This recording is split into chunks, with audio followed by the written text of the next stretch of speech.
Senator Babet. My question is for the Minister for Agriculture, Fisheries and Forestry, Minister Watt, once again.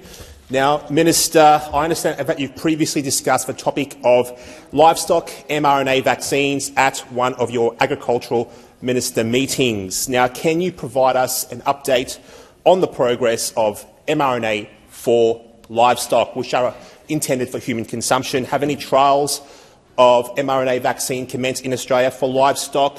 If not, are you going to commence them? If you are going to do it, for how long, etc.? Thank you, Minister. Thank you, Senator Babet. Minister Watt. Thanks, President, and thank you, Senator Babet.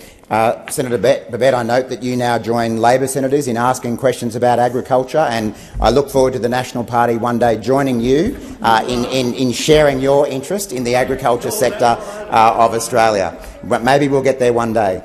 And again, Senator Babet, I know that the issues around vaccines are something that is of great interest to you. I can inform you that currently there are no mRNA vaccines currently registered for use in livestock in Australia, and there are no vaccines that are mandatory for any Australian livestock under the Biosecurity Act. I'm certainly aware, like you, Senator Babet, of some discussion that is occurring and some trials and things like that in relation to mRNA vaccines, and there is a lot of interest about that in the agriculture community and the wider community.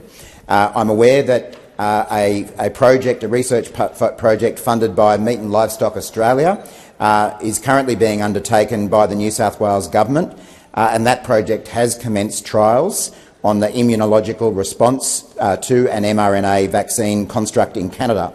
So there is work starting to happen with Australian industry in partnership with state governments on these issues. But at the moment, these trials are being undertaken to determine whether mRNA vaccines are safe and effective for animals. I think implicit in your question was an acknowledgement that we do need to make sure that as new vaccines and products come online, that they are safe both for livestock and for the humans who may go on to consume that livestock in the form of meat. The Australian Pesticides and Veterinary Medicines Authority has the role of evaluating the safety and efficacy of veterinary vaccines and chemicals before permitting or registering them for use. And that includes whether meat from animals vaccinated with mRNA vaccines would be safe to eat. So I think it's fair to say that we're at a very early stage of looking at what mRNA vaccines can do, and the safety of animals and humans is paramount. The time for answering has expired. Senator Babet, first supplementary.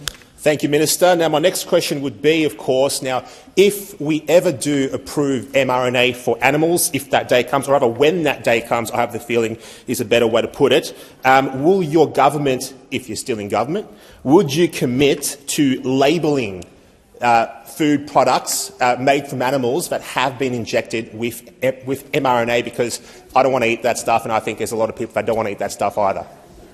Thank you, Senator Babet. Minister Watt. Thank you, Senator Babet, and I do look forward to a long period of the Albanese government, and I look forward to receiving questions from you for a long time to come as well. Matters of labelling, as you're probably aware, Senator Babet, are also the responsibility of the APVMA, the Australian Pesticides and Veterinary Medicines Authority, and one of the things that they take into account in authorising a product for use is its safety, and they also have responsibility around the labelling of those products to make sure that consumers are fully informed of what they're buying, and to make sure that farmers are fully aware of what they may be using in their farming activities. But mRNA is a natural part of all animal bodies. The safety and efficacy of mRNA vaccines developed for use in animals will be assessed as part of any registration process. Australia's food safety standards are strictly applied for all food intended for human consumption, and I can certainly assure you and the broader public that we'll be taking the safety matters that you're concerned about into account.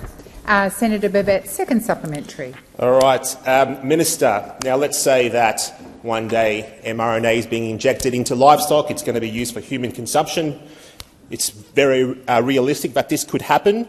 If this does happen, will you or will your government ever seek to make it mandatory for producers to inject their animals, much like you kind of made it mandatory, well, all of you here, mandatory for people, otherwise they lose their jobs, etc. Will you make it mandatory for animals? Thank you, Minister Wong. Point of order about that question, and I appreciate that the Minister, I'm sure, will answer what he's able to, but I think it is by definition a hypothetical question. Yes, it is a hypothetical question. Senator Babet, the minister may choose to answer it, or you can. Minister Wong, I need to call you. Minister Wong. Thank you, President. As I said, Senator Baird, through the chair, I'm sure that Senator Watt will answer what he is able to, but I do think, as a matter of practice, we ought not. It's incumbent on me to raise for the President that the question is hypothetical and, as such, is not in order. Thank you, Senator Wong. I'm going to invite the minister to answer the parts of the question he can. Minister Watt. Thanks, President, and thanks, Senator Babet. As has been observed, there's a lot of if, buts and maybes in that question, but the broad point I think you're making is whether I can see a day when it would be mandatory to inject, for livestock producers to inject mRNA into their animals, and the short answer to that question is no. As I've said in answer to your earlier questions, before an agricultural or veterinary chemical product can be legally supplied, sold or used in Australia, it must be registered by the Australian Pesticides and Veterinary Medicines Authority or approved for use under permit. The APVMA has advised that they have not registered or approved under permit any mRNA veterinary vaccines in Australia. As I've pointed out, we're at a very early stage, and in particular the project and the research that's undertaken at the moment is about ensuring the safety of using mRNA vaccines, both in terms of the safety of livestock and the safety of humans who would go on to consume that livestock. Thank you, Minister.